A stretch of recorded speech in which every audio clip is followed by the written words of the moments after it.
القرآن القرآن القرآن القرآن القرآن القرآن القرآن القرآن الحمدللہ رب العالمین والصلاة والسلام علی رسولہ الکریم، اما بعد فاعوذ باللہ من الشیطان الرجیم، بسم اللہ الرحمن الرحیم۔ قد افلح المؤمنون الذین هم فی صلاتهم خاشعون والذین هم عن اللغو معرضون والذین هم للزکاة فاعلون والذین هم لفروجهم حافظون الا علی ازواجهم او ما ملکت ایمانهم فإنهم غیر ملومین فمن ابتغى وراء ذلك فاولئک هم العادون۔ قرآن مجید کا 18واں پارہ ان آیات سے شروع ہوتا ہے، اور اس کے پہلے دو کلمات قد افلح سے پہچانا جاتا ہے۔ اس پارے کے آغاز میں اللہ تعالیٰ نے مومنوں کی صفات بیان کی ہیں۔ یوں کہا جا سکتا ہے کہ بندہ مومن کے سیرت و کردار کی بنیادیں کیا ہیں وہ یہاں پر متعین فرمائی گئی ہیں۔ فرمایا قد افلح المومنون، کامیاب ہو گئے، اور کامیاب ہونے کے معنی کیا ہے؟ یہ فارسی کا لفظ ہے کام نکال لینا۔ تو کام نکال لے گئے ایمان والے، الذین هم فی صلاتہم خاشعون، جو اپنی نمازوں میں عاجزی اختیار کرتے ہیں، والذین هم عن اللغو معرضون، اور وہ بیکار باتوں سے دور رہتے ہیں اور وہ زکوٰۃ کا عمل کرتے ہیں، والذین هم لفروجہم حافظون، اور وہ اپنی شرمگاہوں کی حفاظت کرتے ہیں، الا علی ازواجہم او ما ملکت ایمانہم، سوائے اپنی بیویوں اور ملک یمین کے۔ ایسا کرنے پر ان پر کوئی ملامت نہیں ہے۔ ہاں، جو اس سے آگے بڑھے یہی وہ لوگ ہیں کہ جو زیادتی کرنے والے ہیں، حد سے بڑھنے والے ہیں۔ والذین هم لاماناتہم وعہدہم راعون، اور وہ اپنی امانتوں اور اپنے وعدوں کا پاس کرنے والے ہیں۔ والذین هم علی صلواتہم یحافظون، اور وہ اپنی نمازوں کی حفاظت کرنے والے ہیں۔ اولئک هم الوارثون، یہی تو وارث بنیں گے، الذین یرثون الفردوس، جو بہشت کی میراث کے وارث بنیں گے۔ ہم فیہا خالدون، اور اس میں ہمیشہ ہمیش رہیں گے۔ قرآن مجید کا یہ مقام اور اس کا بالکل ایک ریپلیکا سورۃ معارج میں آیا ہے۔ یہ پہلی 11 آیات ہیں سورۃ مومنون کی، اور وہاں آیات 19 تا 35 سورۃ معارج کی، وہ تقریباً یہی مضمون ہے۔ ان دونوں مقامات پر اول و آخر نماز کا تذکرہ ہے۔ بہت سے اعمال ہیں، بہت سے اوصاف ہیں بندہ مومن کے، لیکن ان میں سے بہت سے اوصاف بندہ مومن اور کسی کافر کے درمیان مشترک ہیں۔ سچ بولنے والا کوئی کافر بھی ہو سکتا ہے، اور مومن پر بھی سچ بولنا لازم ہے۔ دیانتداری بندہ مومن پر لازم ہے، اور کوئی کافر بھی آپ کو دیانتدار اور ایماندار مل سکتا ہے۔ اسی طرح اچھے اخلاق والا، انسانی ہمدردی اپنے دل میں رکھنے والا آپ کو مسلمان بھی مل سکتا ہے اور کافر بھی۔ لیکن نماز ایک ایسا وصف ہے کہ جو بندہ مومن کی پہچان ہے، لہذا ان دونوں مقامات پر اول و آخر نماز کا تذکرہ ہے۔ اس مقام پر ابتدا میں نماز کے اندر خشوع کا ذکر ہے کہ عاجزی، انسان کا جھکنا، کہ وہ جو اقبال نے کہا تھا کہ مسجد تو بنا دی شب بھر میں ایمان کی حرارت والوں نے، من اپنا پرانا پاپی تھا برسوں میں نمازی بن نہ سکا۔ کہ انسان کا جسم تو اللہ تعالیٰ کے سامنے جھکتا ہے، لیکن اس کا اندرونی وجود، اس کا دل اللہ تعالیٰ کے سامنے جھکنے کو تیار نہیں ہوتا۔ لیکن یہاں پر مسلمانوں کا پہلا وصف، مومنین کا پہلا وصف یہ بیان فرمایا گیا ہے کہ وہ نمازوں میں خشوع اختیار کرتے ہیں، اور آخر میں فرمایا والذین هم علی صلواتہم یحافظون، اور وہ اپنی نمازوں کی حفاظت کرتے ہیں، یعنی کوئی نماز فوت نہیں ہونے دیتے، کوئی نماز قضا نہیں ہونے دیتے، بلکہ کوشش کرتے ہیں کہ نماز باجماعت ادا کی جائے تاکہ اس کے فوت ہونے کا یا قضا ہونے کا امکان نہ رہے۔ جب انسان نماز باجماعت میں سستی کرتا ہے کہ ابھی پڑھ لیتا ہوں اور ابھی کرتے پھر وہ نماز قضا ہو جاتی ہے، اور پھر انسان ذرا زیادہ غفلت میں چلا جائے تو بس قضا بھی پڑھ لیتا ہوں، میں تھوڑی دیر میں پڑھ لیتا ہوں، پھر وہ نماز فوت ہو جاتی ہے۔ اس کے بعد بڑی خوبصورت آیات ہیں، وَلَقَدْ خَلَقْنَا الْإِنسَانَ مِنْ سُلَالَةٍ مِنْ طِينٍ، اور ہم نے انسان کو مٹی کے خلاصے سے پیدا کیا ہے، وَجَعَلْنَاهُ نُطْفَةً فِي قَرَارٍ مَكِينٍ، اور ہم نے اس کو ایک مضبوط جگہ پر نطفہ بنا کر رکھ دیا، ثُمَّ خَلَقْنَا النُّطْفَةَ عَلَقَةً، پھر ہم نے نطفے کو جمع ہوا خون بنایا، فَخَلَقْنَا الْعَلَقَةَ مُضْغَةً، اور پھر جمے ہوئے خون کو ہم نے لوتھڑا بنایا،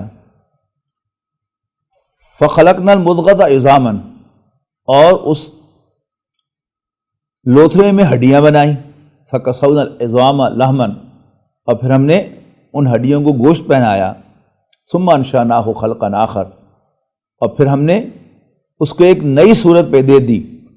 یہ نئی صورت کیا ہے؟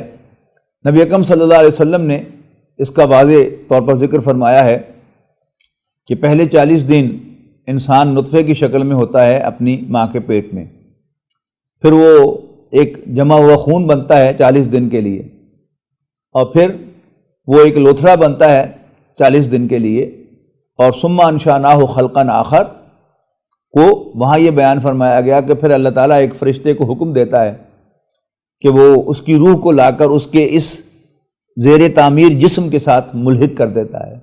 یہاں پر اسے خلقا آخر کہا گیا ہے کہ ثم انشأناہ خلقا آخر، اور پھر ہم اسے ایک نئی صورت بنا دیتے ہیں، فتبارک اللہ احسن الخالقین، تو کیا ہی برکت والا ہے بہترین پیدا فرمانے والا۔ ثم انکم بعد ذلک لمیتون، اور پھر تم اس کے بعد مرنے والے ہو، ثم انکم یوم القیامت تبعثون، اور پھر تم قیامت کے دن دوبارہ اٹھا کر کھڑے کیے جاؤ گے۔ قرآن مجید کا یہ عام اسلوب ہے کہ اللہ تعالیٰ جہاں اپنی قدرتوں کا تذکرہ کرتا ہے اور آخر میں آخرت کا ذکر ضرور ہوتا ہے کہ وہ اللہ جس کی قدرت کا یہ عالم ہے، کیا وہ تمہیں دوبارہ پیدا نہیں کر سکتا؟ یہاں بھی وہی بات ہے کہ جس نے تمہیں مٹی سے پیدا کیا، پھر ایک نطفے سے پیدا کیا، پھر مختلف سٹیجز میں سے گزار کر تمہیں ایک بچے کی حیثیت سے دنیا میں بھیجا، کیا وہ دوبارہ تمہیں زندہ نہیں کر سکتا؟ کیوں نہیں، وہ یقیناً دوبارہ زندہ کر سکتا ہے۔ سورۃ مومنون کی آیت نمبر 23 میں فرمایا وَلَقَدْ أَرْسَلْنَا نُوحًا إِلَىٰ قَوْمِهِ فَقَالَ، یقیناً ہم نے نوح کو ان کی قوم کی طرف بھیجا تو انہوں نے فرمایا یا قوم اعبدوا اللہ ما لکم من الہ غیرہ، اے میری قوم اللہ کی بندگی اختیار کرو، اس کے سوا کوئی تمہاری عبادت کے لائق نہیں ہے۔ افلا تتقون، تو کیا تم ڈرتے نہیں ہو؟ فقال الملأ الذین کفروا من قومہ، لیکن ان کی قوم کے کافروں کے سردار، ان کی قوم میں سے کافروں کے سردار کہنے لگے ما ھذا الا بشر مثلکم، ہاں اس کی بات نہ ماننا، اس پر ایمان نہ لانا، اس کی پیروی نہ کرنا، تو تمہارے جیسا ایک انسان ہے، یرید ان یتفضل علیکم، اور وہ تم پر رعب جمانا چاہتا ہے، تم پر حاوی ہونا چاہتا ہے، فضیلت حاصل کرنا چاہتا ہے۔ وَلَوْ شَاءَ اللَّهُ لَأَنزَلَ مَلَائِكَةً، اور اگر اللہ تعالیٰ نے کوئی رسول بھیجنا ہی ہوتا تو فرشتے پر کسی فرشتوں کو بھیجتا۔ مَا سَمِعْنَا بِهَذَا فِي آبَائِنَا الْأَوَّلِينَ، ایسی کوئی بات ہم نے اپنے پچھلے باپ دادوں کے اندر نہیں سنی۔ إِنْ هُوَ إِلَّا رَجُلٌ بِهِ جِنَّةٌ، یہ تو ایک شخص ہے جسے دیوانگی کا عارضہ لاحق ہے، جو معاذ اللہ پاگل ہو گیا ہے۔ فَتَرَبَّصُوا بِهِ حَتَّىٰ حِينٍ، تو اس کے بارے میں کچھ مدت انتظار کرو۔ اس پر حضرت نوح علیہ السلام نے فرمایا رب انصرنی بما کذبون، ربا میری مدد فرما، اس لیے کہ وہ مجھے جھٹلا چکے ہیں۔ وقال الملأ من قومه الذين كفروا وكذبوا بلقاء الآخرة وأترفناهم في الحياة الدنيا ما هذا إلا بشر مثلكم يأكل مما تأكلون منه ويشرب مما تشربون. ان کی قوم میں سے ان لوگوں کے سردار کہنے لگے کہ جنہوں نے کفر کیا اور آخرت میں اللہ تعالیٰ سے ملاقات کا انکار کیا، اس کو جھوٹا قرار دیا، اور ہم نے انہیں دنیاوی زندگی میں آسودگی عطا فرمائی تھی، ایفلوئنٹ تھے. کیا کہنے لگے؟ ما ھذا الا بشر مثلکم، یہ تمہارے جیسا ایک انسان ہے، جیسے تم کھاتے ہو وہی یہ کھاتا ہے، اور جہاں سے تم پیتے ہو وہیں سے یہ پیتا ہے. اور اگر تم نے اطاعت کی ایک بشر کی، تمہارے جیسے اپنے جیسے، اگر تم نے اپنے جیسے ایک بشر کی اطاعت کی، انکم اذا لخاسرون، تو یقیناً تم گھاٹے سے دوچار ہوگے. ایعدکم انکم اذا متم وکنتم ترابا، کیا وہ تم سے کہتا ہے کہ جب تم مر جاؤ گے اور مٹی ہو جاؤ گے اور ہڈیاں ہو جاؤ گے، انکم مخرجون، کہ تم نکالے جاؤ گے؟ ہیہات لما توعدون، جس بات کا تم سے وعدہ کیا جا رہا ہے وہ بہت بعید بہت بعید بہت بعید از قیاس ہے. ان ہی الا حیاتنا الدنیا نموت ونحیا، ہماری زندگی تو بس صرف یہی زندگی ہے، دنیاوی زندگی، نموت ونحیا، اسی میں ہم مریں گے اور اسی میں ہم جیتے ہیں. وما نحن بمبعوثین، اور ہم دوبارہ اٹھائے نہیں جائیں گے. ان ہوا الا رجل افترى علی اللہ کذبا، یہ تو بس ایک انسان ہے جو اللہ تعالیٰ کے بارے میں جھوٹ کہہ رہا ہے. معاذ اللہ. وما نحن له بمؤمنین، اور ہم کبھی بھی اس پر اعتماد کرنے والے نہیں ہیں. قال رب انصرنی بما کذبون، اس پر اللہ کے پیغمبر نے فرمایا کہ ربا میری مدد فرما، اس لیے کہ وہ مجھے جھوٹا سمجھتے ہیں. آگے جا کے فرمایا کہ ما تسبق من امت اجلہا وما یستاخرون، کہ کوئی بھی امت نہ تو گھڑی بھر آگے جا سکتی ہے اپنے وقت معین سے، اور نہ ہی اس میں اس کے فیصلے میں کوئی تاخیر ہو سکتی ہے. وَلَقَدْ أَرْسَلْنَا رُسُلَنَا تَتْرَىٰ، فرمایا کہ ہم نے اپنے پیغمبر بھیجے پے بپے، ون آفٹر another. کلما جاء امت الرسول ہوا کذبوہ، اور جب کبھی کوئی پیغمبر کسی قوم کی طرف، کسی امت کی طرف بھیجا، کسی امت کی طرف آیا، کذبوہ، تو انہوں نے اس کو جھٹلایا، اس کو جھوٹا قرار دیا. فاتبعنا بعضهم بعضا، تو ہم بھی پے بپے ان کو ہلاک کرتے رہے ایک دوسرے کے بعد. وجعلناہم احادیث، اور ہم نے انہیں داستانیں بنا دیا. فبودا لقوم لا یؤمنون، تو پھٹکار ہے اس قوم پر جو ایمان نہیں لاتی. اس کے بعد حضرت موسیٰ علیہ السلام کا تذکرہ ہے. ثم ارسلنا موسیٰ وہارون بآیاتنا وسلطان مبین، پھر ہم نے موسیٰ اور ہارون کو اپنی نشانیاں دے کر اور ایک واضح دلیل دے کر بھیجا، یعنی ان کا عصا. فقالو، بھیجا الی فرعون و ملئہ، فرعون اور اس کے درباریوں کی طرف. فاستکبروا وکانوا قوما عالین، لیکن انہوں نے تکبر کیا اور وہ بڑے سرکش لوگ تھے.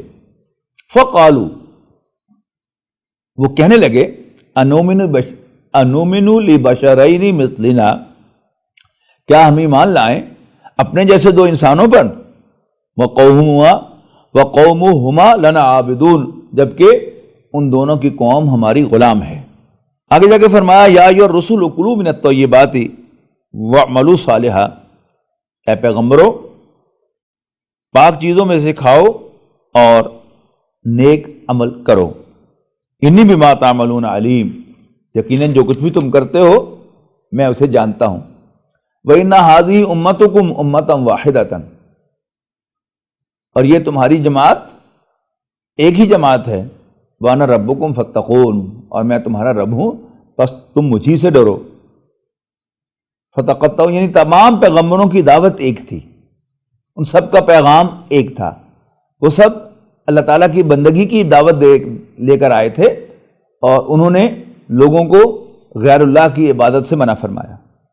فَتَقَطَّعُوا أَمْرَهُمْ بَيْنَهُمْ زُبُرًا، پھر انہوں نے آپس میں اپنے کام کو جدا جدا کر دیا۔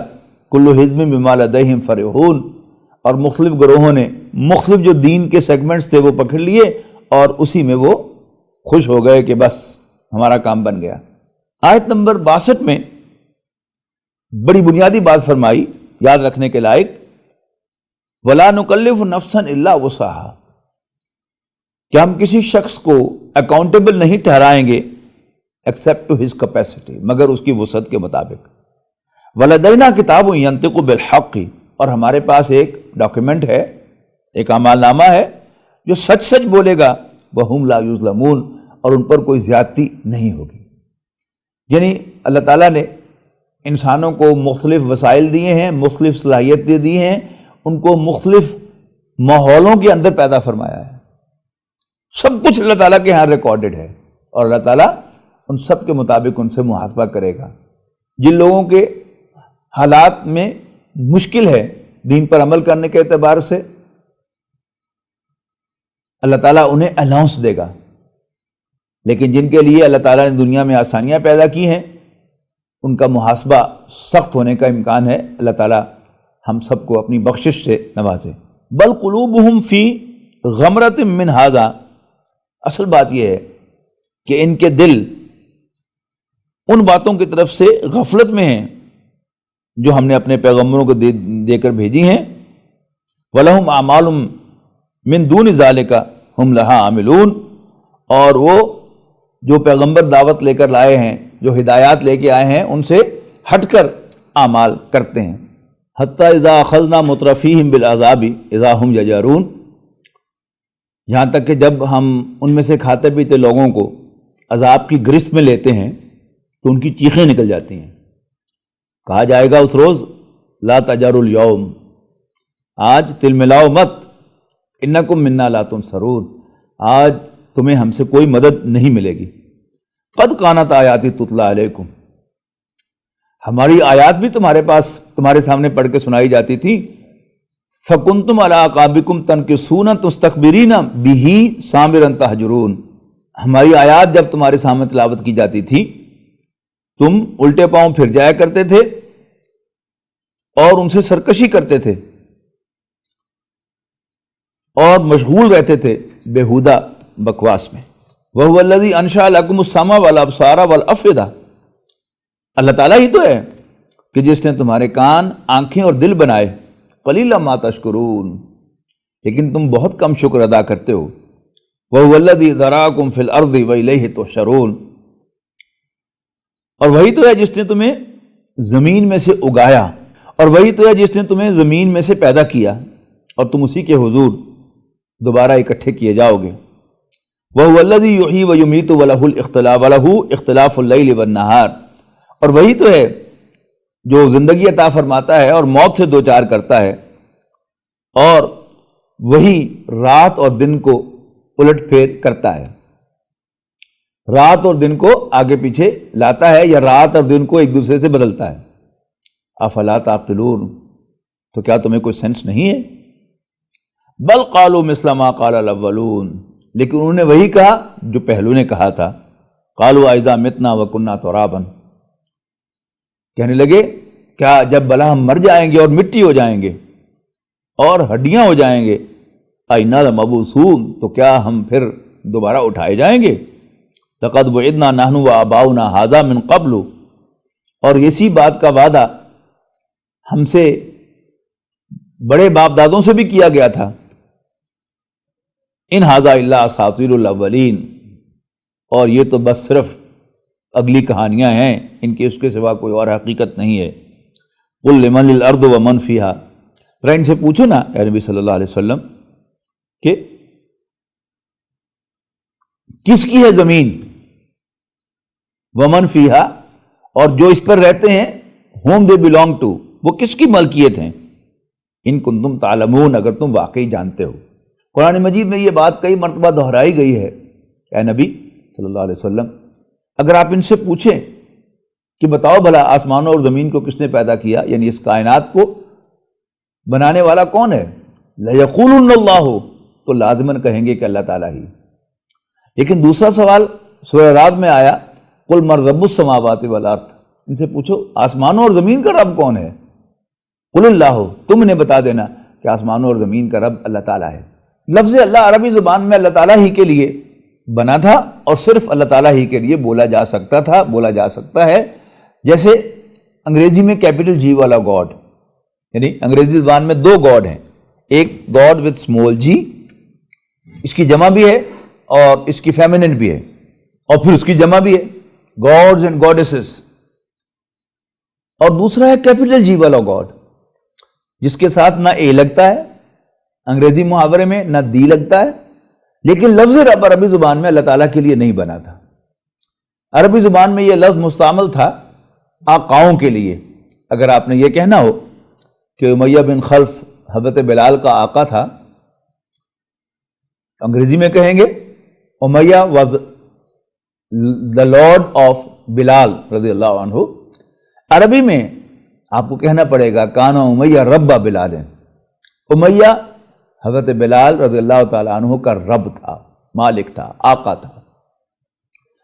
لہذا قرآن مجید نے پہلی ہی آیت میں اللہ تعالیٰ کا تعارف بطور رب کروا دیا کہ وہ جسے تم خالق مانتے ہو وہی تمہارا رب ہے۔ اقرا بسم ربک الذی خلق، پڑھ اپنے رب کے نام سے جس نے پیدا کیا۔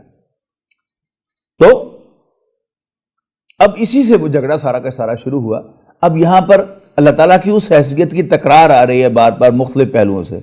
سب سے پہلے فرمایا قُلْ لِمَنِ الْأَرْضُ وَمَنْ فِيهَا، ان سے پوچھو کہ کس کا ہے، ان سے پوچھو لمن الارض ومن فیها، کس کی ہے زمین اور جو کچھ اس کے اوپر ہے، بتاؤ ان کنتم تعلمون، اگر معلوم ہے۔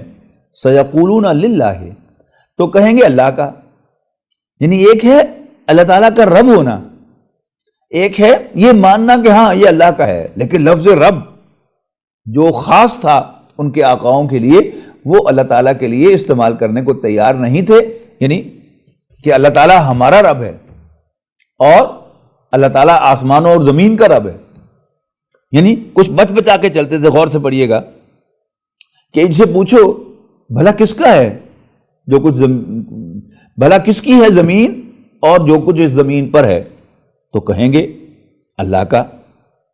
قل افلا تذکرون، تو پھر ان سے پوچھو کہ تم نصیحت حاصل نہیں کرتے۔ پھر فرمایا قل من رب السماوات السبع و رب العرش العظیم، ان سے پوچھو کہ ساتوں آسمانوں اور عرش عظیم کا رب کون ہے، زمین کو نکال کر سوال کیا جا رہا ہے۔ سیقولون للہ، تو کہیں گے اللہ کا، یہاں لفظ رب استعمال نہیں کر رہے کہ اللہ آسمانوں اور زمین کا رب ہے۔ فقل افلا تتقون، تو پھر ان سے پوچھو کہ اس سے ڈرتے کیوں نہیں ہو۔ تیسرا سوال قل من بیدہ ملکوت کل شیء، ان سے پوچھو کہ آسمانوں اور زمین کی حکومت، آسمانوں اور زمین کی بادشاہی کس کے ہاتھ میں ہے؟ وَهُوَ يُجِيرُ وَلَا يُجَارُ، اور وہ پناہ دیتا ہے اور اس کے مقابلے میں کوئی پناہ نہیں دے سکتا۔ ان کنتم تعلمون، اگر واقعی جانتے ہو۔ سیقولون للہ، تو پھر کہیں گے اللہ تعالیٰ کی، یعنی اللہ تعالیٰ کے ہاتھ میں ہے، لیکن اللہ تعالیٰ کو رب ماننے کو تیار نہیں تھے۔ قل فأنا تسحرون، پھر ان سے پوچھنا کہ پھر تم پر جادو کہاں سے چل جاتا ہے۔ اس کے بعد فرمایا نبی اکرم صلی اللہ علیہ وسلم کو دعا تلقین فرمائی، ربی اما ترینی ما یوعدون ربی فلا تجلنی فی القوم الظالمین، اے نبی کہو کہ اگر تو مجھے دکھائے، یعنی میرے سامنے میری موجودگی میں میری زندگی میں وہ چیز بھیجے جس کا تو ان سے وعدہ کر رہا ہے، جس سے تو انہیں ڈرا رہا ہے، یعنی عذاب، ربی فلا تجلنی فی القوم الظالمین، تو پھر اے میرے رب مجھے ظالموں میں شامل نہ کرنا۔ وَإِنَّا عَلَىٰ أَن نُرِيَكَ مَا نَعِدُهُمْ لَقَادِرُونَ، فرمایا گیا کہ یقیناً ہم اس پر قادر ہیں کہ تمہیں وہ دکھائیں جس سے ہم انہیں ڈرا رہے ہیں۔ ادفع باللتی ہی احسن السیئہ، کہ اے نبی مدافعت کر، ریزسٹ کر برائی کو سب سے بہتر انداز سے، نیکی کے ساتھ۔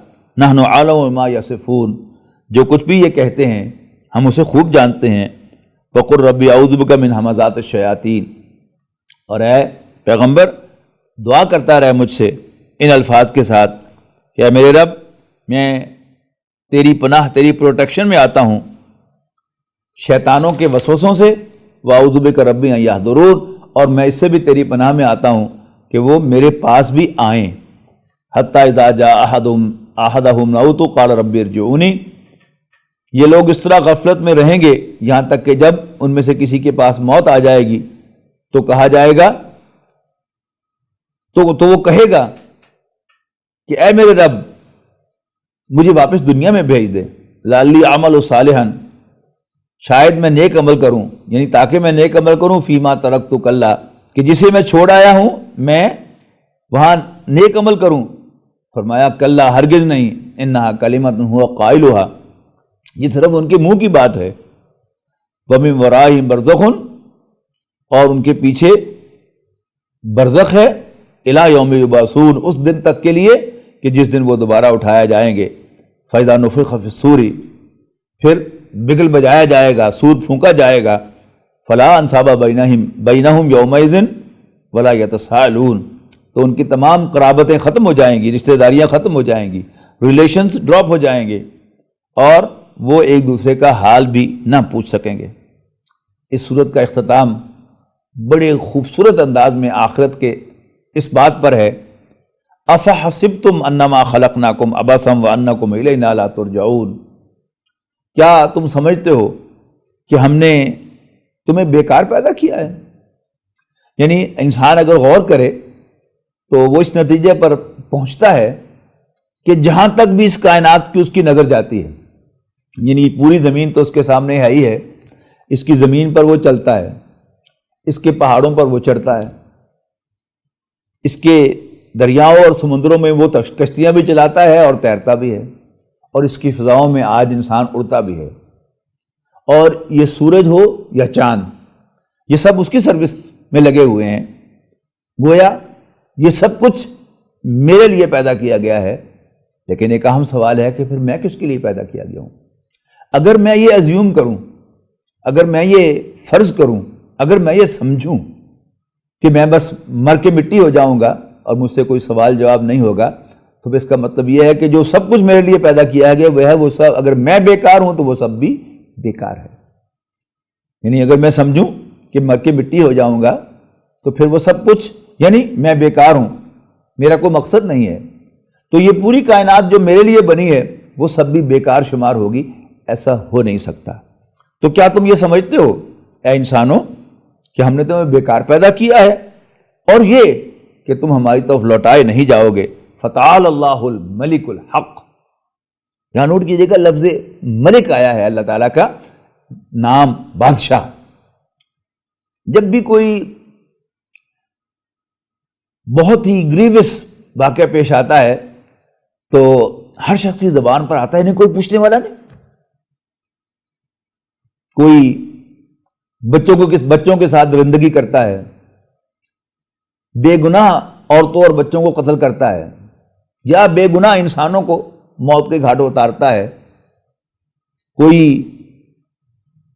دواؤں کے اندر بھی ملاوٹ کرتا ہے، تو سامنے آتی ہے تو ہماری زبانوں پر آتا ہے کہ انہیں کوئی پوچھنے والا نہیں۔ یس، اگر یہ سمجھا جائے کہ ہم بیکار ہیں تو پھر یہ کائنات بھی بیکار ہے، یہ انسان کا دل نہیں مانتا۔ یہ ایک بڑی پرپسفل کائنات ہے، یعنی ایک ایتھسٹ سمجھتا ہے کہ یہ عناصر کا پرانا کھیل ہے، hydrogen, oxygen, carbon, nitrogen, sodium, potassium, یہ سب جو ہیں ایٹمز موجود تھے، ایلیمنٹس موجود تھے، ان کے ایکشنز اور ان کے ریئیکشن سے یہ کائنات آٹومیٹیکلی وجود میں آئی ہے، ایسا کبھی ہوتا نہیں ہے۔ اکارڈنگ ٹو تھرمو ڈائنامکس، جب بھی کوئی movement without a person behind ہوگی وہ ہمیشہ ڈس آرڈر کی طرف جائے گی، کوئی بھی orderly movement without a person behind نہیں ہو سکتی۔ اور یہ جو کائنات وجود میں آئی ہے، اور صاف پتہ چل رہا ہے کہ ایک پرپسفل بینگ ہے، ایک انسان اپنی تخلیق پر غور کر لے کہ اولاد انسان کی ضرورت ہے، لیکن مرد اور عورت وہ سب کام کر سکتے ہیں۔ جو کام عورتوں کی طرف منسوب ہیں وہ مرد بھی کر سکتا ہے، جو مردوں کی طرف منسوب ہیں وہ عورت بھی کر سکتی ہے، اور کر کے دکھاتی ہے، ہوائی جہاز تک وہ چلا رہی ہے۔ لیکن واحد کام جس میں وہ ایک دوسرے کا کام نہیں کر سکتے وہ کیا ہے؟ ریپروڈکشن کے عمل میں جو حصہ مرد کا ہے وہ مرد ہی ادا کرتا ہے، اور جو عورت کا ہے وہ عورت ہی ادا کرتی ہے۔ اور وہ جو سورہ واقعہ میں جا کر ہم پڑھیں گے 27ویں پارے میں جا کر کہ افرأیتم ما تمنون، کیا تم نے کبھی غور کیا کہ تم عورت کے رحم میں کیا ٹپکاتے ہو؟ انتم تخلقونہ، کیا تم اسے تخلیق کرتے ہو؟ ام نحن الخالقون، یا ہم اس کے بنانے والے ہیں۔ یعنی چلو ایکسیڈنٹ کوئی ایک دفعہ ہوتا ہے، لیکن ایک سیٹ اصول کے تحت اللہ تعالیٰ نے مرد کے نطفے کو پروسیس کرنے کے لیے عورت کا وجود بنایا ہے۔ اس کی جسم کی ساخت وہ اس کے لیے بنی ہے، اس کی ساری بایو کیمسٹری اسی کے گرد گھومتی ہے، اس کا ہارمونل سسٹم اسی کے گرد گھومتا ہے۔ تو can it be an accident? یہ ایکسیڈنٹ نہیں ہے، اللہ تعالیٰ نے یہ سب کچھ ہمارے لیے بنایا ہے، اور ہم بھی بیکار جانے والے نہیں ہیں۔ تو جب کوئی، جیسے میں نے عرض کیا کہ کوئی بڑا واقعہ پیش آتا ہے ظلم و تشدد کا، تو اس پر کہا جاتا ہے کوئی پوچھنے والا نہیں۔ اس دنیا میں معاملہ کیا ہے کہ اس گوشت پوش کے اندر جزا و سزا دینا ممکن نہیں ہے، خواہ نیکی ہو خواہ برائی ہو۔ مثال کے طور پر کوئی شخص جو ہے، بوڑھا آدمی، وہ کسی نشے میں نکلتا ہے اور بم دھماکہ کر کے یا کلاشنکوف ہاتھ میں پکڑ کر وہ 20 آدمیوں کو قتل کر دیتا ہے۔ اب پہلی بات تو یہ ہے کہ اس کو آپ پکڑنے میں کامیاب ہو جائیں، اگر اس نے خود کچھ دھماکہ نہیں کیا تو آپ پکڑنے میں کامیاب ہو جائیں، پکڑنے کے بعد آپ اس کے خلاف کیس بنا کر عدالت میں پیش کر سکیں، اور پھر فرض کیجیے آپ نے یہ سب کچھ بھی کر لیا اور عدالت نے اسے سزا سنا دی کہ اسے 20 دفعہ قتل کیا جائے، تو قتل جب پہلی دفعہ ہو جائے گا تو اس کی جان ہی ختم ہو جائے گی۔ تو یہ ایک بس مذاق ہی ہے کہ 20 دفعہ اس کو قتل کیا جائے صرف کاغذوں کا پیٹ بھرنے کے لیے۔ ہاں، اس کی اپنی ایک حکمت ہے کہ اگر ایک سزا معاف ہو جائے تو پھر دوسری جو ہے وہ لاگو ہوگی، دوسری معاف ہو جائے تو تیسری لاگو ہوگی، لیکن عام طور پر کیا ہوتا ہے؟ پہلی ہی موت پر اس کا خاتمہ ہو جاتا ہے۔ لیکن اس نے 20 قتل کیے، اور صرف 20 قتل ہی نہیں کیے، 20 خاندان برباد کیے ہیں، کم و بیش 20 عورتیں بیوہ ہوئی ہیں، اور کم و بیش 50-60 بچے جو ہیں وہ یتیم ہوئے ہیں۔ تو یہ سب جو دنیا میں ان کی وجہ سے، بیواؤں کی وجہ سے اور یتیموں کی وجہ سے جو خرابیاں آئیں گی، ان سب کا وہ ذمہ دار ہے۔ اس گوشت پوست اور جان کے ساتھ اسے سزا نہیں دی جا سکتی، ڈیو پنشمنٹ۔ ہاں، اگر یہ آپ کو ماننا پڑے گا کہ کوئی ایسی زندگی ہونی چاہیے کہ جس میں اس کو 20 دفعہ مار کر پھر زندہ کیا جا سکے، اور جتنا بھی اس نے معاشرے کو نقصان پہنچایا ہے اس سارے کا بھی اس سے حساب لیا جائے، اور وہ آخرت کے تصور کے بغیر ممکن نہیں ہے۔ تو یہاں فرمایا اگر جب کوئی بڑا واقعہ پیش آتا ہے تو اپوزیشن کے سیاستدان تقاضا کرتے ہیں کہ حکومت مجرموں کو پکڑ کر قرار واقعی سزا دے یا مستعفی ہو جائے۔ اس کا مطلب ہے کہ جینوئن رولر وہ ہے کہ جو مجرموں کو پکڑ کر سزا دے سکے۔ اللہ تعالیٰ اپنے بارے میں کہہ رہا ہے فتعال اللہ الملک الحق، تو مالک حق، وہ بادشاہ حقیقی اللہ بہت بلند و برتر ہے، اور وہ ملک الحق ہے، جینوئن رولر ہے، لا الہ الا ہو، اس کے سوا کوئی عبادت کے لائق نہیں ہے، رب العرش الکریم، اور وہ عزت والے عرش کا مالک ہے۔ وَمَن يَدْعُ مَعَ اللَّهِ إِلَٰهًا آخَرَ لَا بُرْهَانَ لَهُ بِهِ فَإِنَّمَا حِسَابُهُ عِندَ رَبِّهِ، اور جو کوئی بھی اللہ کے سوا کسی اور الہ کو پکارے گا جس کے لیے اس کے پاس کوئی دلیل نہ ہو، تو اس کا حساب اس کے رب کے پاس موجود ہے۔ إِنَّهُ لَا يُفْلِحُ الْكَافِرُونَ، حقیقت یہ ہے کہ کافر فلاح نہیں پائیں گے۔ وَقُلْ رَبِّ اغْفِرْ وَارْحَمْ وَأَنْتَ خَيْرُ الرَّاحِمِينَ، اور کہیے اے نبی صلی اللہ علیہ وسلم، ربا بخش دے اور رحم فرما، بے شک تو سب سے زیادہ رحم فرمانے والا ہے۔ اس کے بعد سورہ نور، یہ ایک مدنی سورت ہے اور بہت اہم اس میں معاملات اور مسائل زیر بحث آئے ہیں۔ بسم اللہ الرحمن الرحیم، سورۃ انزلناها وفرضناها وَأَنزَلْنَا فِيهَا آيَاتٍ بَيِّنَاتٍ لَعَلَّكُمْ تَذَكَّرُونَ، یہ ایک صورت ہے جس کو ہم نے نازل فرمایا ہے، اس میں واضح آیات ہیں شاید کہ تم نصیحت حاصل کرو۔ اس صورت کی خاص بات یہ ہے کہ اس صورت میں حضرت عائشہ رضی اللہ تعالی عنہا پر جو تہمت لگی تھی اس کا تفصیل کے ساتھ ذکر ہے۔ آیت ان الذین جاؤ بالافک سے لے کر یہاں تک 10 آیتیں ام المومنین حضرت عائشہ رضی اللہ تعالی عنہا کی شان میں نازل ہوئی ہیں۔ ان میں اللہ تعالیٰ نے ان کی اس تہمت سے برات ظاہر فرمائی ہے لا تعلق کی، اور اس کی صفائی ظاہر فرمائی ہے جو منافقین نے ان کی نسبت بنائی تھی، اور جس کو زیادہ تر عبداللہ ابن ابی ابن سلول جو منافقین کا سردار تھا نے مشہور کیا تھا۔ حضرت عائشہ رضی اللہ تعالی عنہ ایک سفر میں نبی اکرم صلی اللہ علیہ وسلم کے ساتھ تھیں، اور ہوتا یہ تھا کہ نبی اکرم صلی اللہ علیہ وسلم جب سفر پر روانہ ہونا چاہتے تھے تو قرعہ ڈالا کرتے تھے اپنی بیویوں کے درمیان، جس کے نام قرعہ نکل آتا آپ اسی کو ساتھ لے کے جاتے تھے۔ قرعہ حضرت عائشہ کے نام نکلا، لہذا حضرت عائشہ آپ کے ہم رکاب ہوئیں، آپ کی ہم سفر ہوئیں۔ ہوتا یہ تھا کہ حضور صلی اللہ علیہ وسلم کی زوجہ محترمہ کسی کجاوے میں بیٹھ کر اونٹ پر سفر کرتی تھی، اور جو کجاوے کو باندھنے والے اونٹ کے ساتھ جب منزل آتی تھی تو اس کو اونٹ سے کھول کر اتار کے نیچے رکھ دیتے تھے، اور جب کوچ کرنا ہوتا تھا تو اس کجاوے کو اونٹ کے اوپر باندھ دیتے تھے۔ حضرت عائشہ رضی اللہ تعالی عنہا حاجت کے لیے گئیں، اور وہاں ان کا ہار ٹوٹ گیا، اور وہ ہار کو تلاش کرنے کے لیے واپس چلی گئیں۔ اتنے میں قافلہ جو ہے وہ چل گیا۔ جب آپ واپس تشریف لائیں تو وہاں پر قافلہ موجود نہیں تھا، لہذا آپ اسی جگہ بیٹھ گئیں جہاں وہ قیام فرماتی تھیں سفر کے دوران۔ اگلی صبح ایک صحابی جو گڑے پڑے سامان کو اٹھانے کے لیے پیچھے آتے تھے وہ آئے، اور انہیں اندازہ ہوا کہ کوئی آدمی وہاں سویا ہوا ہے۔ حضرت عائشہ آرام فرما رہی تھی، تو قریب آئے تو انہوں نے پہچان لیا کہ یہ تو ام المومنین ہے، اس لیے کہ پردے کے احکام کے نازل ہونے سے پہلے وہ حضرت عائشہ کو پہچانتے تھے۔ تو انا للہ و انا الیہ راجعون پڑھا، جس سے حضرت عائشہ کی آنکھ کھل گئی، اور انہوں نے اپنا اونٹ لا کر بٹھا دیا ان کے سامنے۔ حضرت عائشہ اونٹ پر سوار ہو گئی، اور وہ حضرت عائشہ کو سوار کر کے اس لشکر تک پہنچ گئیں، نبی اکرم صلی اللہ علیہ وسلم اور صحابہ کا لشکر۔ وہاں پر عبداللہ ابن ابی جو منافقین کا سردار تھا، اس نے کہا کہ اللہ کی قسم، اللہ کے نبی کی بیوی صلی اللہ علیہ وسلم رضی اللہ عنہ آج بچ کر نہیں آئی۔ اب ایک ایسا شوشہ تھا، اور سکینڈلز جو ہوتے ہیں ان کے بیان کرنے میں بڑی لذت ہوتی ہے، تو صحابہ کرام نے بھی وسپر کرنا شروع کر دیا۔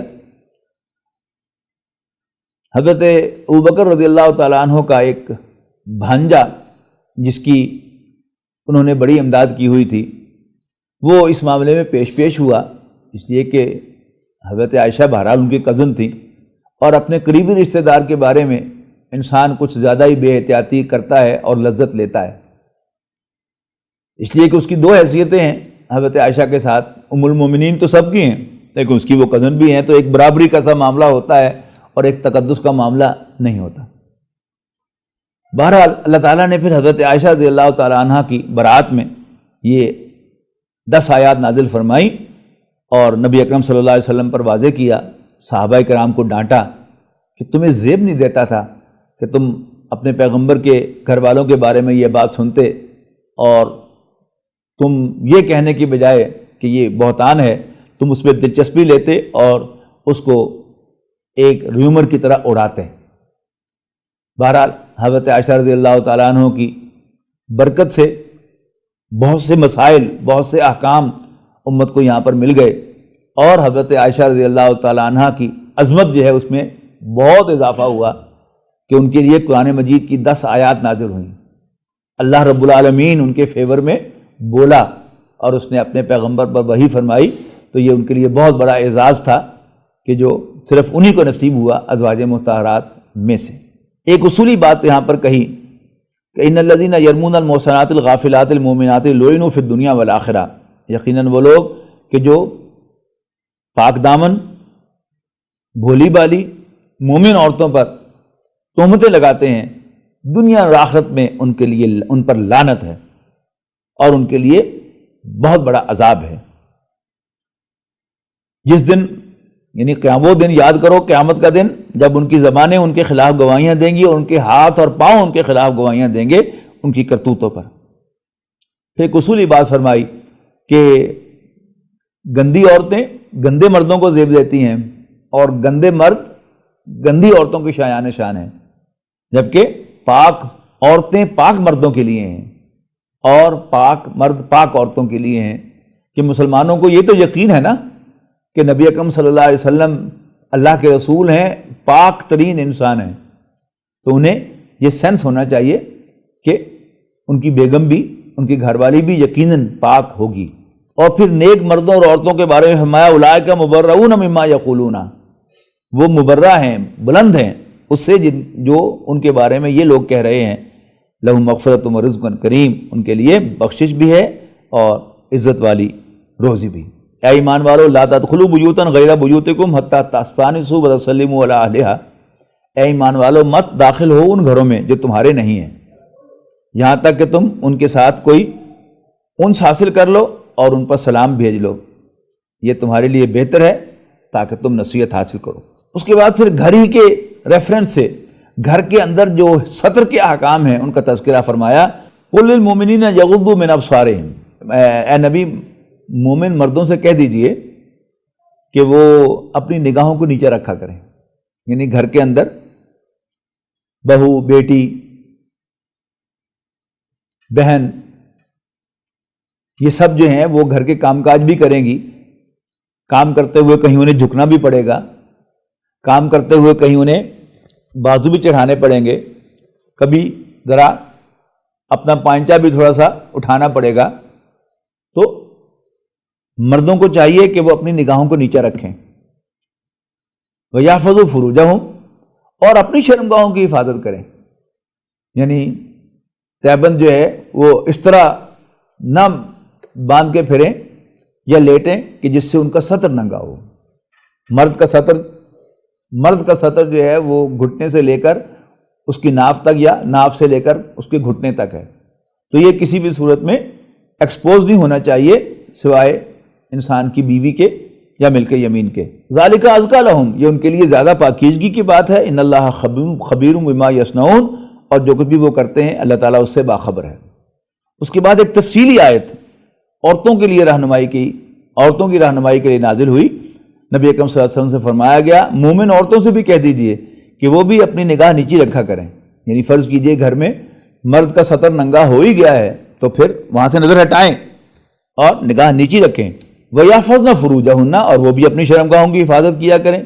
وَلَا يُبْدِينَ زِينَتَهُنَّ إِلَّا مَا ظَهَرَ، اور اپنی زینت کہتے ہیں اٹریکشن کی جگہ کو، اٹریکشن کی چیز کو، اٹریکشن والے عضو کو۔ اللہ تعالیٰ نے عورت کی ساخت ایسی بنائی ہے کہ وہ مرد کے لیے بہرحال پرکشش ہے، لیکن اس کے جسم کے بعض حصے وہ ہیں کہ جو مرد کے لیے بہت زیادہ پرکشش بنائے گئے ہیں، اور یہی مرد کا ایک بہت بڑا امتحان ہے اس دنیا کی زندگی میں۔ تو عورتوں کو بھی چاہیے کہ وہ اپنی شرمگاہوں کی حفاظت کریں اور اپنی زینت کو ظاہر نہ ہونے دیں، الا ما ظہر، ہاں جو ظاہر ہو ہی جائے، جس کو انوائڈیبل ہو ظاہر کرنا۔ وَلْيَضْرِبْنَ بِخُمُرِهِنَّ عَلَىٰ جُيُوبِهِنَّ، اور اسی زینت کے لیے مزید حکم دیا گیا کہ انہیں چاہیے کہ وہ اپنے دوپٹوں کے پلو اپنے سینے کے اوپر ڈال لیا کریں تاکہ ان کا زینت کا وہ حصہ جو ہے وہ کسی بھی صورت میں ایکسپوز نہ ہو۔ وَلَا يُبْدِينَ زِينَتَهُنَّ، اور وہ اپنی زینت کو، اپنی اٹریکشن کو ظاہر نہ کریں، إِلَّا لِبُعُولَتِهِنَّ۔ اب یہ سارے محرم رشتوں کا ذکر ہے جو گھر کے اندر ہوتے ہیں، اسی لیے میں نے کہا کہ یہ گھر کے اندر کے احکام کا ذکر ہے۔ اور وہ اپنی زینت کو ظاہر نہ کریں، إِلَّا لِبُعُولَتِهِنَّ، یعنی وہ زینت کے جو جس کے بارے میں فرمایا کہ إِلَّا مَا ظَهَر، جو ظاہر ہو ہی جاتی ہے گھر کے اندر، إِلَّا لِبُعُولَتِهِنَّ، مگر اپنے شوہروں کے سامنے یا اپنے باپوں کے سامنے یا اپنے سسروں کے سامنے یا اپنے بیٹوں کے سامنے یا اپنے شوہروں کے بیٹوں کے سامنے، یہ سب محرم ہیں، یا اپنے بھائیوں کے سامنے یا اپنی بہنوں کے سامنے، یا اپنے بھتیجوں کے سامنے، یا اپنے بھانجوں کے سامنے، یا اپنی عورتوں کے سامنے، یعنی غیر عورتیں نہیں، او ما ملکت ایمانہن، یا اپنے غلاموں اور لونڈیوں کے سامنے، او التابعین غیر اولی الاربۃ، یا وہ خود نام کہ جو عورتوں سے کوئی غرض نہ رکھتے ہوں، اگرچہ غلام نہ ہوں، وہ خادم، او الطفل الذین لم یظہروا علی عورات النساء، یا وہ لڑکے کہ جن کو عورت کے سیکرٹس معلوم نہ ہوں، ولا یضربن بارجلہن لیعلم ما یخفین من زینتہن، اور وہ اپنے پاؤں زمین پر اس طور سے نہ ماریں کہ جس سے ان کی زینت ظاہر ہو۔ اس میں مفسرین نے لکھا ہے کہ اگر پاؤں میں کوئی پازیب یا زیور پہنا ہوا ہے تو ایسے آرام آرام سے چلیں کہ اس کی جھنکار جو ہے وہ کسی مرد کو گھر کے اندر بھی سنائی نہ دے۔ لیکن جو پیچھے سے زینت کا لفظ آ رہا ہے کہ جسم کو چھلکا کر چلنا، اس سے اصل میں منع فرمایا گیا ہے، واللہ اعلم۔ لیعلم ما یخفین من زینتہن وتوبوا الی اللہ جمیعا، تم سب کے سب اللہ کے حضور توبہ کرو، ایھا المؤمنون، اے ایمان والو، لعلکم تفلحون، تاکہ تم پر رحم کیا جائے۔ پھر ایک اور بڑی اہم ہدایت دی، وانکحوا الایام منکم، اپنی قوم کی شوہر آشنا عورتیں، بیوہ اور طلاق شدہ عورتوں کے نکاح کر دیا کرو، والصالحین من عبادکم، اور اپنی لونڈیوں میں سے بھی جو نیک ہیں ان کا نکاح کیا کرو تاکہ وہ پاک باز رہ سکیں۔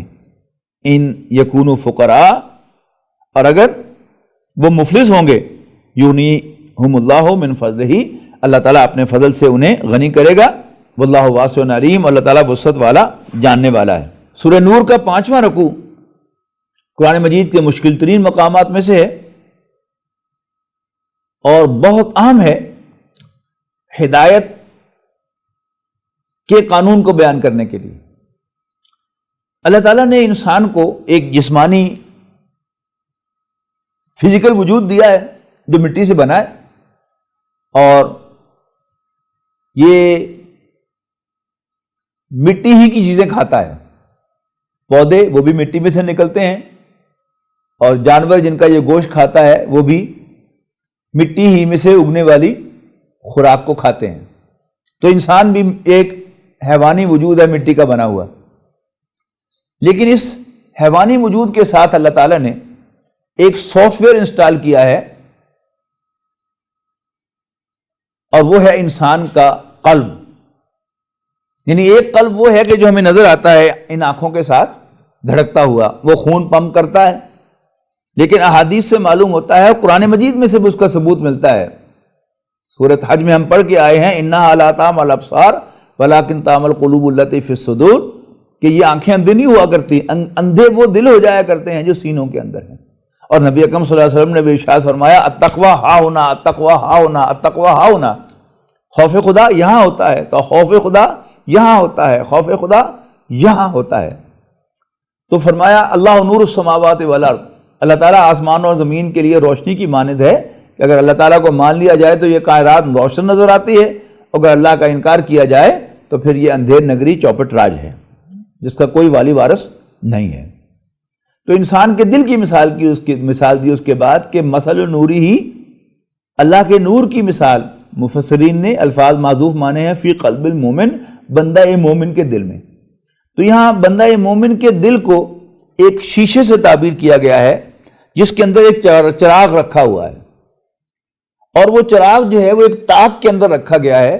یعنی جب یہ الیکٹریسٹی نہیں تھی تو چراغ جلائے جاتے تھے، دیے جلائے جاتے تھے گھروں کے اندر، عمارتوں کے اندر، تو وہاں ایک تکونی شکل کا اوپر سے ٹیپرنگ اور نیچے سے براڈ مشکات ہوتی تھی، اردو میں اسے تاک کہتے تھے، اس میں چراغ رکھا جاتا تھا تاکہ ہوا جو ہے اس کی کراس وینٹیلیشن نہ ہو اور وہ دیے کو بجھا نہ سکے۔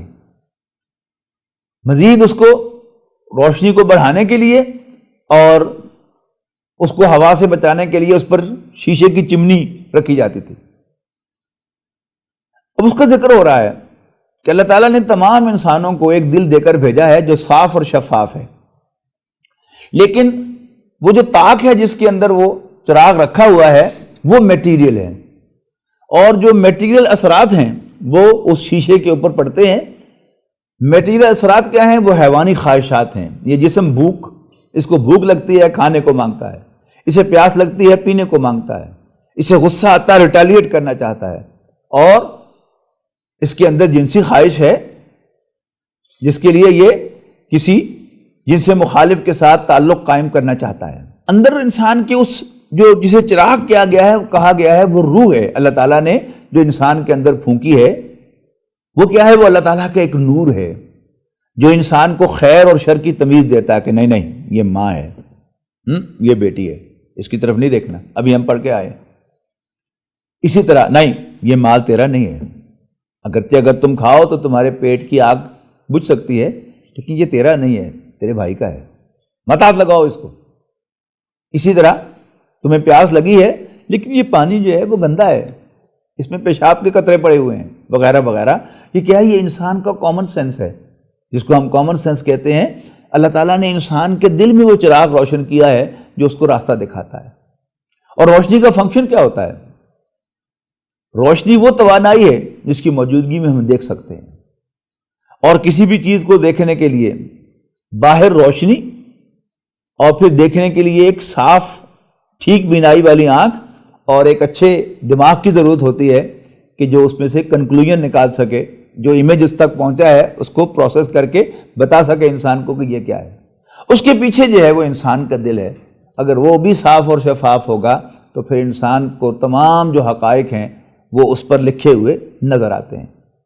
تو پہلی مثال فرمائی ایک بندہ مومن کی جو اپنے دل کو، یعنی ایمان لانے سے پہلے بھی، نبی کے کانٹیکٹ میں آنے سے پہلے بھی، وحی کے ساتھ کوئی تعلق قائم ہونے سے پہلے بھی وہ اپنے دل کو صاف اور شفاف رکھتا ہے، جس کے نتیجے میں اس کا سینہ روشن ہوتا ہے، اور اس سینے میں سے وہ روشنی سرایت کرتی ہوئی اس کے تمام اعضاء کے اندر سرایت کرتی ہے. اس کے ہاتھ، اس کے پاؤں، اس کی آنکھیں، اس کے کان، اس کی زبان، یہ سب کیا ہیں؟ یہ اس ڈیوائن روشنی میں ایکٹ کرتے ہیں.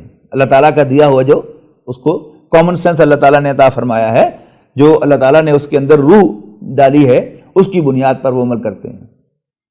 اور پھر جب خورشید رسالت طلوع ہوتا ہے تو پھر اس کی روشنی بھی ڈیوائن ہے، اور انسان کے قلب میں جو روح ہے اس کی روشنی بھی ڈیوائن ہے. ان دونوں کا اوریجن اللہ تعالیٰ کا علم ہے، اللہ تعالیٰ کی ذات ہے.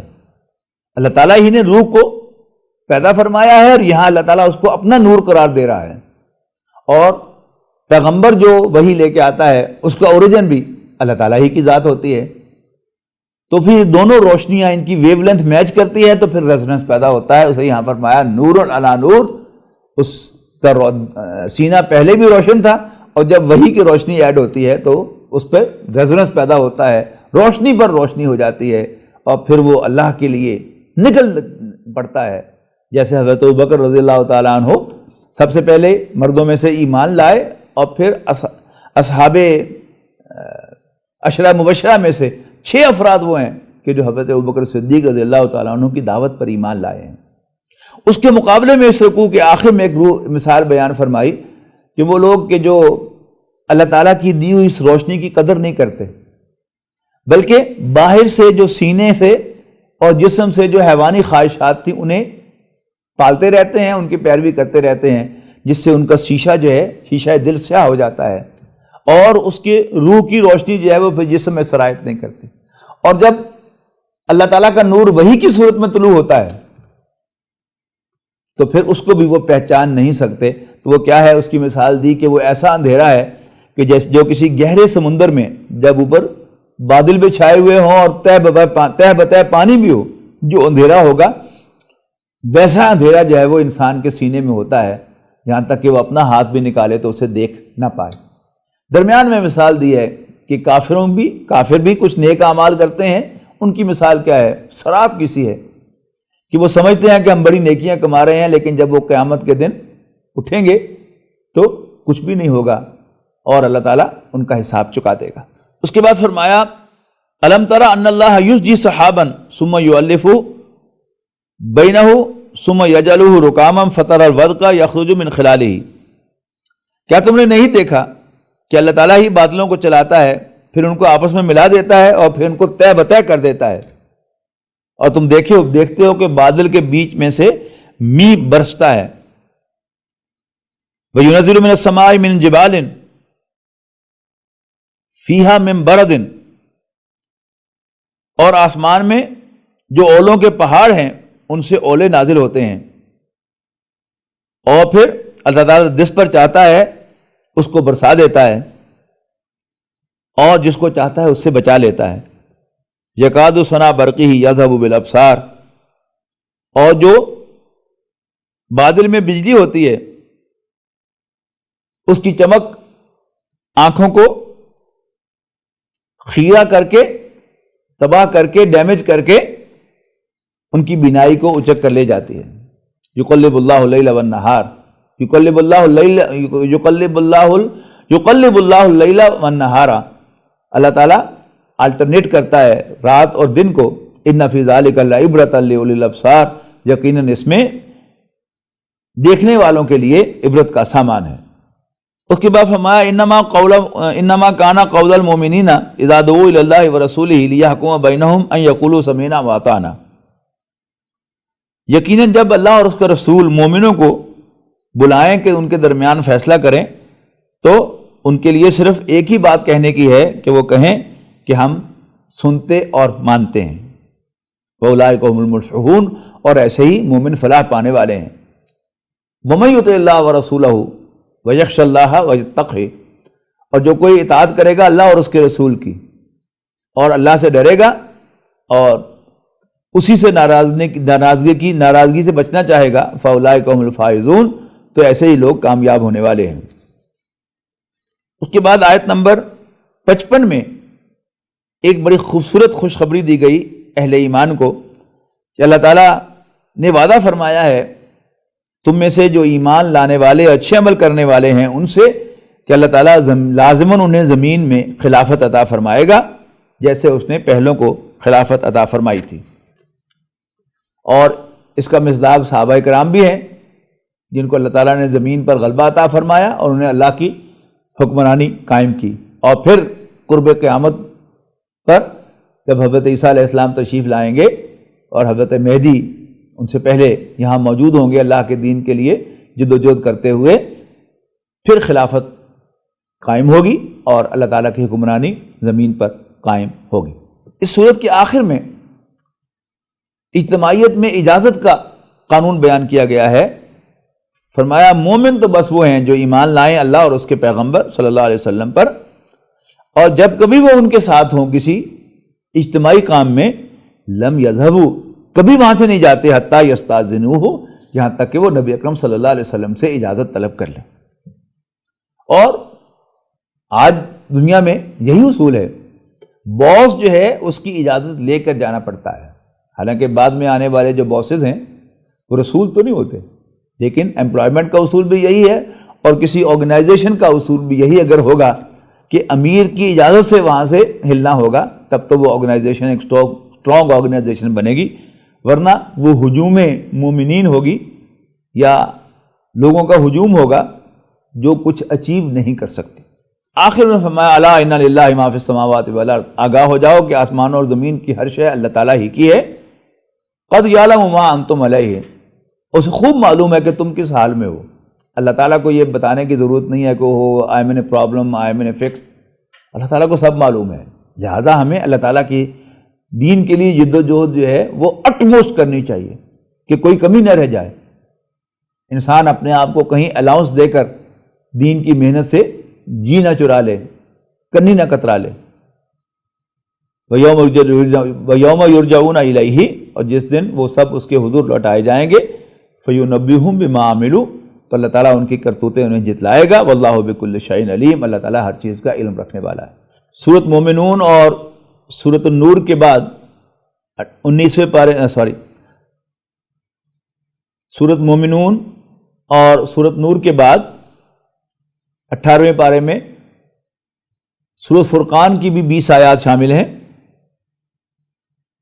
سورۃ فرقان کا آغاز اللہ تعالیٰ کے بابرکت ہونے سے کے تذکرے سے ہوتا ہے. تبارک الذی نزل الفرقان علی عبدہ لیکون للعالمین نذیرا، انتہائی بابرکت ہے وہ ذات جس نے اپنے بندے پر فرقان یعنی حق و باطل میں فرق کرنے والی، امتیاز کرنے والی کتاب نازل فرمائی، تاکہ وہ تمام جہانوں کے لوگوں کے لیے خبردار کرنے والا بن جائے صلی اللہ علیہ وسلم۔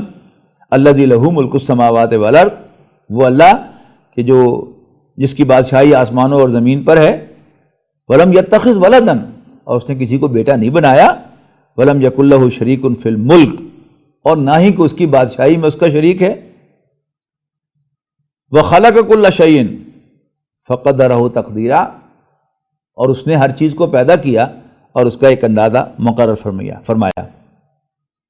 آیت نمبر 4 میں فرمایا وقال الذین کفروا ان ھذا الا افک افتراہ وعنہ علیہ قوم آخرون، یہ ایک بہت بڑا الزام تھا نبی اکرم صلی اللہ علیہ وسلم پر، اور یہ کافر کہتے ہیں کہ یہ تو بالکل من گھڑت بات ہے جو محمد کہہ رہے ہیں صلی اللہ علیہ وسلم، معاذ اللہ، اور ان کی ہیلپ کرتے ہیں کچھ اور لوگ، یعنی اس وحی کو پروڈیوس کرنے میں۔